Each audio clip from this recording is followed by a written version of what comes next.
मेरी सोच है और हमेशा ये सोच रही है कि ऐसी चीज़ों को हमें इन चीज़ों का राजनीतिक फ़ायदा उठाने की कोशिश नहीं करनी चाहिए।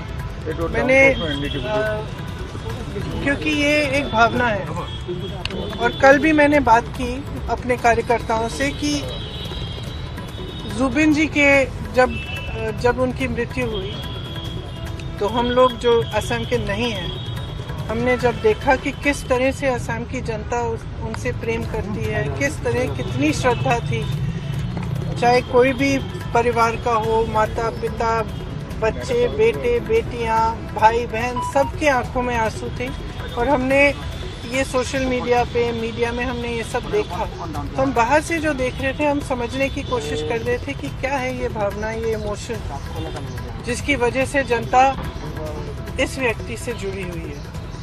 तो मैं कल भी कह रही थी अपने कार्यकर्ताओं से कि जुबिन जी एक तरह से असम की आत्मा की आवाज़ थी, असम की अभिव्यक्ति थी, जो आस्ते आस्ते मेरे ख्याल से बहुत लोगों को ऐसा लग रहा है, जितने लोगों से मैं बात कर रही हूँ और मैं मिल रही हूँ, उनको ऐसा लग रहा है कि एक हमारा जो असम है, जिसके लिए मतलब जो एक एकता का असम था, एक सभ्य असम था, आज कल रोज़ हिंसक बातें हैं, आक्रामक बातें हैं, ये हमारी सभ्यता नहीं है।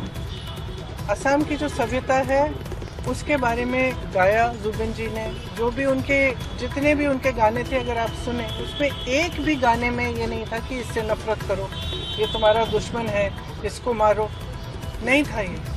हर गाने में, हर उनके जो वक्तव्य में यही बात थी कि प्रेम, एकता, असम की अस्मिता, असम की संस्कृति, असम की सभ्यता, असम क्या है।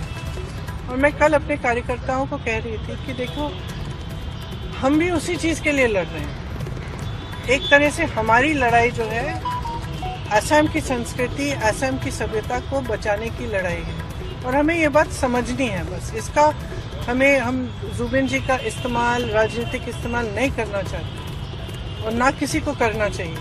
वो एक राजनीति से ऊपर थे, उनका जुड़ाव जनता के साथ एक भावनात्मक जुड़ाव था, एक जज्बाती जुड़ाव था।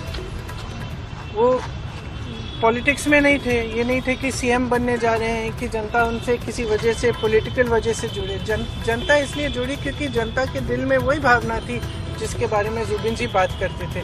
तो आज भी सुबह जब मैं गई तो फ्रैंकली बहुत ही मेरे लिए भी इमोशनल मोमेंट था, क्योंकि मैं ज़्यादा जानती नहीं थी जुबिन जी के बारे में पहले।